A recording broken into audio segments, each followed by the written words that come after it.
నమస్తే. శ్రీమాత్రే నమః. శ్రీ గురుభ్యో నమః. మనకి ఖగోళ శాస్త్రంలో ప్రతి నెల ఏదో ఒక యోగాలు కలుగుతూనే ఉంటాయి. ఈ గ్రహాల యొక్క సంచారము ఒక్కొక్క రాశి మీద ఒక్కొక్కసారి 4 గ్రహాలు, 5 గ్రహాలు కలుస్తుంటాయి. కొన్ని శుభగ్రహాలు, కొన్ని పాపగ్రహాలు ఇలా గ్రహాల సంచారం వల్ల కొన్ని కొన్ని యోగాలనేవి ఏర్పడుతుంటాయి. అయితే ఇప్పుడు మనం ప్రస్తావించుకునే దాంట్లో జూన్ నెలలో జూన్ 1వ తారీఖు నుంచి జూన్ 30వ తారీఖు వరకు అమలక రాజయోగం అనేది ఏర్పడుతోంది. అయితే ఈ అమలక రాజయోగము అంటే ఏంటంటే గనక ఆహ్, జాతకంలో అత్యంత శుభగ్రహాలైనటువంటి బుధుడు, శుక్రుడు, తరువాత గురుడు. ఈ ముగ్గురు కూడా మనకి ఆహ్, ఒకే అంటే రాశిలో కానీ, లేదంటే ఒకే క్రమంలో కానీ సంచారం చేస్తూ ఉంటే, ఆ సంచార యోగాన్ని మనము అమలక రాజయోగము అంటాము. అయితే ఈ సంచారాలు లగ్నంలో కానీ, లేదా అంటే కనుక చంద్రుడు ఉండే 10వ స్థానాన్ని చూస్తున్న సమయంలో కలుగుతుంది. అయితే మరి ఈ చంద్రుడి నుంచి 10వ స్థానంలో చూస్తున్న సమయంలో వాటితో పాటు మరి ఏ ఇతర పాపగ్రహాలు లేకుండా ఉంటేనే ఆ వ్యక్తికి అమలక రాజయోగం ఏర్పడినట్టు లెక్క. అయితే ఈ అమలక రాజయోగము దేని మీద ప్రభావం చూపిస్తుంది అంటే గనక ఒక వ్యక్తి యొక్క మంచి కర్మలు, నైతిక జీవితము, దీంతో పాటు సమాజంలో గౌరవ ప్రతిష్టలకు, ఆర్థిక లాభాలకు, ధన ధాన్యాలకు, అష్టైశ్వర్యాలకు, సుఖభోగాలకు, పేరు ప్రతిష్టలకు ఈ రాజయోగం అనేది ఏర్పడుతుంది. అంటే ఈ రాజయోగం ఇచ్చే ఫలితాలు వీటి మీద ఉంటాయి. అయితే ఇప్పుడు వీటి యొక్క ప్రభావము దేని మీద చూపిస్తుంది? అవి ఇచ్చేవి ఇందాక చెప్పాను. మరి వీటి యొక్క ప్రభావం దేని మీద చూపిస్తుంది? ఒక వ్యక్తికి వృత్తిపరమైన విజయాలను సాధించి పెడుతుంది. అంటే నాయకత్వ లక్షణాలు పెంచడము, వారి పని చేసే చోట వారికి గౌరవ మర్యాదలు రావడము, ఆర్థికపరమైన లాభాలను తెచ్చిపెట్టే అవకాశం కనబడుతుంది. అయితే పదోన్నతులు కూడా ఇచ్చే యోగ్యత కనబడుతోంది. దీంతో పాటు ఆర్థిక స్థిరత్వాన్ని కూడా ఈ అమలక రాజయోగము ఈ యోగ జాతకుడికి ఏర్పాటు చేస్తోంది. అయితే రాజకీయ ఆర్థిక స్థిరత్వాలు అంటే ఎలాంటి స్థిరత్వాలు ఇవ్వబోతోంది అంటే కనుక ధన సంపత్తిని, అంటే ఉద్యోగస్తులకు ధన సంపత్తిని, మిగతా వారందరికీ కూడా ధనానికి సంబంధించినటువంటి లాభాలను ఇవ్వడము, వ్యాపారస్తులకు విశేషమైన లాభాలను తెచ్చిపెట్టడము, దీంతో పాటు ఆర్థిక భద్రతను కూడా ఈ సమయంలో అమలక రాజయోగము ఆ జాతకుడికి ఇవ్వబోతోంది. అయితే సామాజిక పరంగా ఎలాంటివి ఇస్తోంది అంటే కనుక సమాజంలో ఈ వ్యక్తికి, ఈ అమలక రాజయోగము కలిగిన వ్యక్తికి పేరు ప్రతిష్టలు, గౌరవ మర్యాదలు, దాంతో పాటు సన్మానాలు, సత్కారాలు, సేవా కార్యక్రమంలో పాల్గొనడాలు ఇలాంటివన్నీ జరుగుతున్నాయి. అయితే వ్యక్తిత్వంగా ఎలాంటివి వస్తుంది అంటే కనుక నైతికంగా మహోన్నతంగా ఉండబోతున్నారు. దాతృత్వము, దానగుణము పెరుగుతుంది. దీంతో పాటు సహాయ సహకారాలు ప్రతి వ్యక్తికి, అంటే మానవుడు దేవుడు అవుతాడన్నమాట ఈ సమయంలో.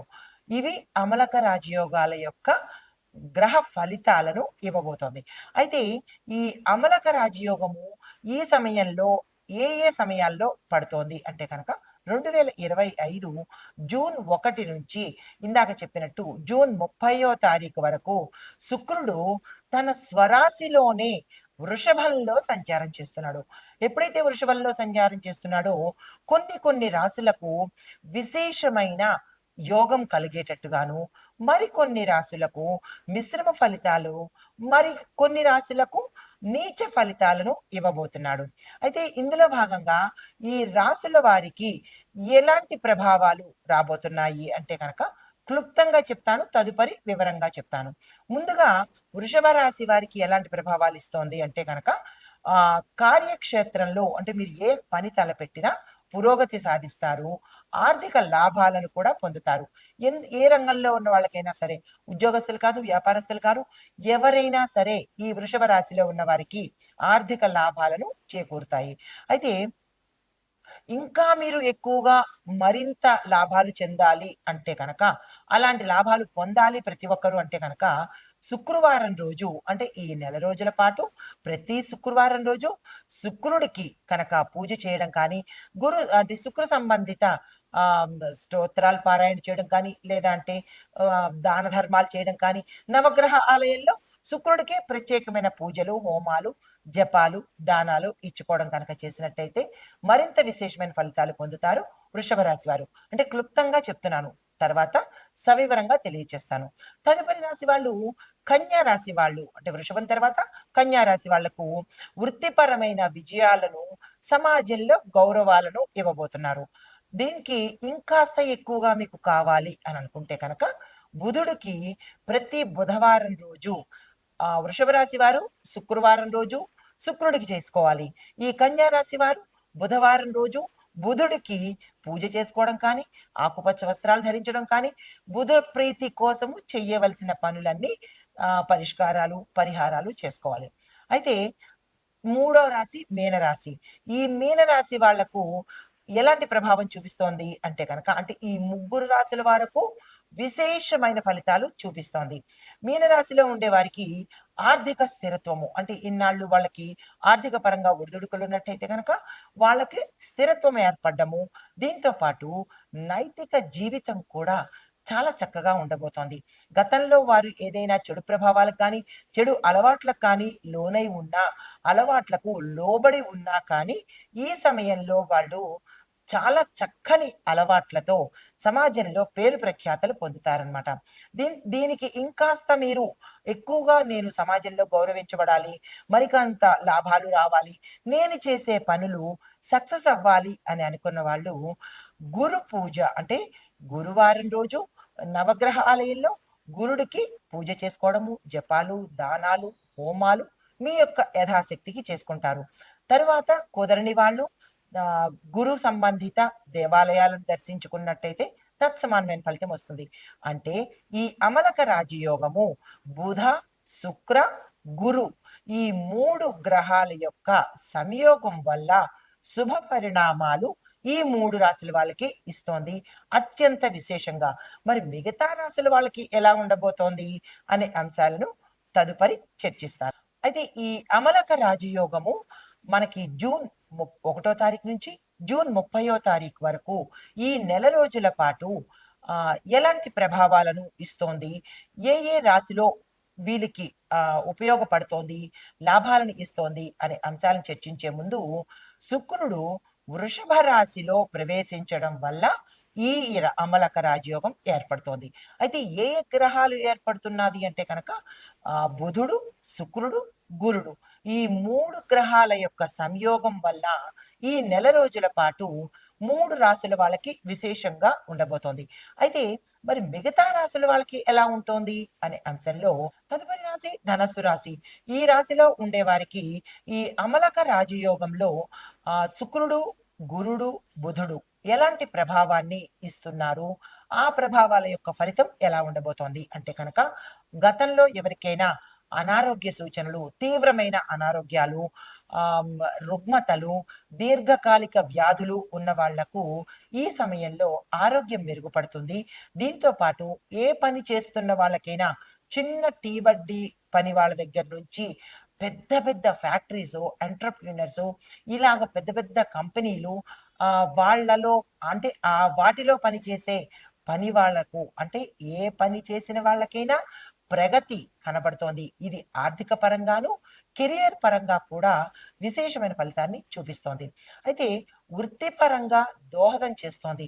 అంటే గత కాలంలో మీకు ఎటువంటి చేతి వృత్తులు లేకపోవడము, ఎటువంటి పని లేకపోవడము, ఉద్యోగాలు లేకపోవడము, వ్యాపారాలు నత్తనడకలాగా డీలాగా నడవడము, లేదా వ్యాపారాల్లో కానీ నష్టం రావడము, ఇలా ఎవరైనా గత కాలంలో అంటే మే 31 వరకు ఇబ్బంది పడుతున్న వాళ్లకు ఈ జూన్ 1 నుంచి ఈ జూన్ 30 వరకు ఈ అమలక రాజయోగము విశేషమైన ఫలితాన్ని ఇస్తోంది. ఎవరెవరు ఏ వృత్తిలో ఉన్నారో తక్షణమే వారు ఆ వృత్తిలో కొనసాగుతూ డెవలప్ అవ్వడానికి సంబంధించిన మార్గాలను యోచన చేసుకోండి. అయితే సేవా రంగంలో పనిచేసే వాళ్లకు అంటే ఎన్ఆర్ఐలకు లేదా అంటే సేవ చేసే వాళ్లకు, చారిటీలో ఉండే వాళ్లకు, ఇలాంటి సేవా దృక్పథం ఉన్న వాళ్ళకి ఈ శుక్రగ్రహ ప్రభావం వల్ల మంచి పేరు ప్రఖ్యాతలు రావడము, డొనేషన్స్ రావడము, వీళ్ళ అందులో పనిచేసే వాళ్లకు ఆర్థిక పరంగాను, సేవా పరంగాను పేరు ప్రఖ్యాతలు, సంఘంలో గౌరవ మర్యాదలు పెరగడము, ఇలాంటివన్నీ కలిగే అవకాశము ఈ 3 గ్రహాలు మీకు ఇవ్వబోతున్నాయి. అయితే ఆరోగ్యపరంగా కనుక చూసినట్టయితే విశేషమైన ఆరోగ్యాన్ని ఈ ధనస్సు రాశి వాళ్ళు పొందే అవకాశం కనబడుతోంది. దానికి సంబంధించినటువంటి ఏవైనా ఆహార వ్యవహారాల్లో మార్పులు చేయాలన్నా, లేదా యోగా, ధ్యానం, మెడిటేషన్స్ ఇలాంటివి ఏవైనా చేసుకోవాలన్నా, దానికి సంబంధించిన ప్రణాళికలు వేసుకోవాలన్నా ఈ సమయంలో కనుక చేసినట్టయితే అన్ని రకాలుగా ఉపయోగపడే అవకాశం కనబడుతోంది. ఈ అమలక రాజయోగము ఎన్నో కొన్ని ఏళ్ల తర్వాత కానీ వచ్చే అవకాశం లేదు. ఈ సమయాన్ని తప్పనిసరిగా ఉపయోగించుకొని ఈ గ్రహాల యొక్క అనుగ్రహం తప్పనిసరిగా పొందే ప్రయత్నం చేసుకోండి. నమస్తే. 2025 జూన్ 1 నుంచి జూన్ 30 వరకు మనకి అమలక రాజయోగము అనేది ఏర్పడబోతోంది. ఈ అమలక రాజయోగము అనేది అత్యంత విశేషమైన యోగాలలో యోగరాజ్యమైనదనమాట. అయితే ఇందులో ఏ ఏ గ్రహాలు కలుస్తున్నాయి అంటే బుధుడు, గురుడు, శుక్రుడు ఈ 3 అత్యంత శుభగ్రహాలు. అయితే ఇక్కడ మనకి కొంతమంది ప్రేక్షకులకు సందేహం వస్తోంది. ఏమనంటే, మీరు దీనిలో చెప్తున్నారు అన్నీ కలిసొస్తున్నాయి, అన్నీ బాగుంటున్నాయి అనేది మీరు చెప్తున్నారు. మాకు అవ్వడం లేదు అని వాళ్ళు సందేహాలు తెలుపుతున్నారు. అయితే ఇది గోచార రీత్యా చెప్తున్నాం తప్ప, ఎవరి పేరు పెట్టి కానీ, లేదా పలానా వారికి అని కానీ చెప్పడం జరగటం లేదు. ఇది పంచాంగం ప్రకారము గోచార రీత్యా ఈ రాశుల వాళ్ళకి ఈ గ్రహాల యొక్క ఫలితం ఉంటుంది అనేది చెప్పడం అవుతోంది. అయితే దీన్ని మీరు మీ యొక్క రాశి చక్రంలో ఏ స్థానంలో బుధుడున్నాడు, ఏ స్థానంలో గురుడున్నాడు, ఏ స్థానంలో శుక్రుడున్నాడు అనేది చూసుకొని ఆ స్థానాల యొక్క ఫలితాన్ని మాత్రమే మీరు అన్వయించుకోవాలి. ఇది 70% మాత్రమే వర్తిస్తుంది కానీ 100కి 100 పాళ్ళు వర్తించదు. అది ఒక్కటి ప్రేక్షకులు గమనించుకోండి. అయితే ఇప్పుడు ఆహ్, ఇందాకటి వరకు మనము రాశుల గురించి చెప్పుకున్నాము. ఇప్పుడు దేశకాలమాన పరిస్థితుల్లోనూ, రక్షణ విభాగంలోనూ ఈ అమలక రాజయోగం ఎలా ఉండబోతోంది అంటే కనుక ఆహ్, ఆరోగ్యపరంగాను, వ్యవసాయ పరంగాను, తరువాత ఆరోగ్య, సామాజిక, న్యాయ, రక్షణ విభాగంలోనూ ఈ అమలక రాజయోగము ఎలా ఉండబోతోంది? అంటే ముందుగా దేశ రాజకీయ పరంగా చూసుకుందాము. దీనిలో ఎలా ఉండబోతోంది? స్థిరంగా ఉంటుంది. అంటే మనకి రాజకీయ పరిస్థితి ఈ 30 రోజుల పాటు స్థిరంగా ఉంటుంది. శుక్రుడు సామరస్యానికి, నైతికతకు చిహ్నం అనమాట. గొడవలొచ్చే దగ్గర మనకేం చేస్తాడు? గొడవలు రాకుండా సంయమనం చేస్తాడు. శాంతి, శాంతి అని చెప్తాడనమాట.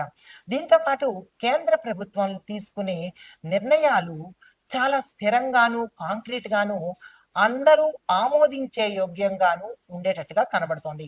అయితే మహిళా నాయకత్వముకి ఎక్కువగా ప్రాధాన్యత ఇచ్చే అవకాశము ఈ సమయంలో కనబడుతోంది. అంటే మహిళా నాయకులకు, రాజకీయ నాయకులకు భవిష్యత్తు చాలా శక్తివంతంగా ఉండబోతోంది. అంటే రాజకీయాలలో ఎవరైతే మహిళలు పనిచేస్తున్నారో వారి యొక్క మాటకు విలువ పెరుగుతుంది. వారి ప్రణాళికలకు, పథకాలకు విశేషమైన ఆదరణ దొరుకుతుంది. అయితే రాజకీయాల్లో చూసినట్టయితే కనుక సాంప్రదాయ విలువలు ప్రతి పల్లె పల్లెకు, మారుమూలకు వెళ్ళి అసలైన రాజకీయం జరిగేటట్టుగా గోచరిస్తోంది.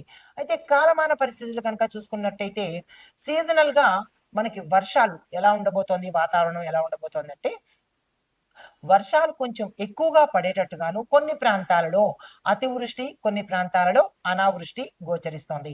అయితే ఎలాంటి భారీ వర్షాలు కురిసినప్పటికీ కరువు పరిస్థితులు మాత్రం చాలా తక్కువగా ఉంటాయి. ఎంత విశేషంగా భారీ వర్షాలు కురిసినా, పెద్ద పెద్ద వర్షపాతాలు ఉన్నా పంటల దగ్గరికి వచ్చేటప్పటికి శుక్రుడు విశేషమైన పంటను ఇవ్వబోతున్నాడు. కాబట్టి ప్రజలు భయపడాల్సిన పని లేదు. అయితే దక్షిణం వైపు వచ్చే మాన్సూన్స్ మాత్రము వ్యవసాయానికి చాలా మేలు చేస్తాయి. ప్రతి ఒక్క రైతు సంతోషించదగిన విషయం అన్నమాట. అయితే ఆర్థిక పరంగా ఎలా ఉంటోంది ఈ అమలక రాజయోగంలో అంటే గనక ధన ప్రవాహము చాలా విశేషంగా ఉంటుంది. అన్ని రాశుల వాళ్లకు ధనాన్ని గురుడు ఎక్కువగా అందించబోతున్నాడు. అంటే ప్రతి ఒక్కళ్ళు ధనపరంగా డబ్బుతో హాయిగా ఉండబోతున్నారు. దీంతో పాటు రియల్ ఎస్టేట్ రంగం వాళ్ళు, ఆభరణాల రంగాలను వాళ్ళు అంటే జ్యువెలర్సీ వాళ్ళనమాట. బంగార బంగారంలో అంటే బంగార వ్యాపారస్తులకు గాని, బంగారం ఉత్పత్తి చేసే గనులలో చేసే వాళ్ళకుగా ఆ రంగంలో పనిచేసే వాళ్ళు కానీ, లేదా వ్యాపారస్తులకు కానీ, దానిలో పనిచేసే ఉద్యోగస్తులకు కానీ విశేషమైన లాభాలు వచ్చేటట్టుగా కనబడుతోంది. దీంతో పాటు కొంత రంగాలకు ఖర్చులు కూడా పెరిగే అవకాశం కనబడుతోంది. దాన్ని మీరు ఆహ్, అంటే బ్యాలెన్స్ చేసుకునే ప్రయత్నం చేసుకోండి. ఆదాయానికి మించిన ఖర్చులు కూడా ఒక్కొక్కసారి గోచరించే అవకాశం కనబడుతోంది. ఇది వ్యక్తిగతంగా కాదు, బిజినెస్ పరంగా చెప్పబోతున్నాను. అయితే వినియోగదారుల యొక్క వ్యయశక్తి కూడా మెరుగుపడుతుంది. అంటే ఎక్కువగా కొనుగోలు శక్తి పెరుగుతుంది. ఎప్పుడైతే ధనం ఎక్కువగా వస్తోందో మరి కొనుక్కోవాలని కూడా అనిపిస్తుంది కదా! రూ. 1000, రూ. 1,00,000 వస్తున్నప్పుడు కనీసం కొనుగోలు శక్తి కూడా పెరుగుతుంది. అంటే ప్రతి సామాన్యుడు కూడా కొనుక్కునే స్థాయికి వెళ్తాడు అంటే ధనపరంగా విశేషమైన గ్రోత్ కూడా కనబడుతోంది అని అర్థం అనమాట. అయితే మార్కెట్‌లో ప్రతి వస్తువుకి గిరాకీ పెరుగుతుంది. రేట్లు పెరిగే అవకాశం కూడా కనబడుతోంది. దేశీయ ఉత్పత్తులు కూడా మనకి పెరిగి వాటి పరంగా కూడా దేశానికి లాభం వచ్చేటట్టుగా కనబడుతోంది. ఇంకా ఒక మాట ఏంటి, వ్యక్తిగతంగా ధనం వస్తుంది. దేశ పరంగా కూడా పెట్టుబడుల్లోనూ, ఇటు వ్యాపారాల్లోనూ, మార్కెట్ పరంగా దేశానికి కూడా డబ్బులు ఎక్కువగా వస్తాయన్నమాట. అయితే ఇంకా రక్షణ విభాగాని కోసం చూస్తే శాంతియుత విధానాలు ఎక్కువగా అమలు పరుస్తారు. అంటే ఉద్రిక్తతలు కానీ, లేదా అంటే గనక కోపతాపాలు కానీ లేకుండా శాంతిగా అంటే ప్రశాంతంగా ఉండబోతోంది. అంతర్జాతీయ సంబంధాలలో అంటే ఇంటర్నేషనల్ రిలేషన్‌షిప్స్‌లో కూడా అంటే దేశానికి మధ్య కూడా శాంతి నెలకొనే అవకాశం ఇక్కడ చాలా ఎక్కువగా కనబడుతోంది. అయితే మనకి దాడులు గానీ, లేదా యుద్ధాలు కానీ ఇలాంటివి కొంత ఉపశమనం అయ్యేటట్టుగా కూడా ఈ సమయం గోచరిస్తోంది. అంటే ప్రజలందరూ ఆరోగ్యంగాను, ధనపరంగాను, శాంతి పరంగా కూడా నిబ్బరంగా ఉండబోతున్నారనమాట. దానికి సంబంధించి ప్రభుత్వం ఏం చేస్తోంది? రక్షణ పథకాలను మరింత ఎక్కువ చేసేటట్టుగా ప్రజల సంక్షేమం కోసము ప్రయత్నాలు చేస్తుంది. దీంతో పాటు న్యాయ రంగం ఎలా ఉండబోతోంది అంటే కనుక న్యాయ విధానాలలో సరళీకృత అంటే కొంచెం అమెండ్మెంట్స్ అనేవి చేస్తారు.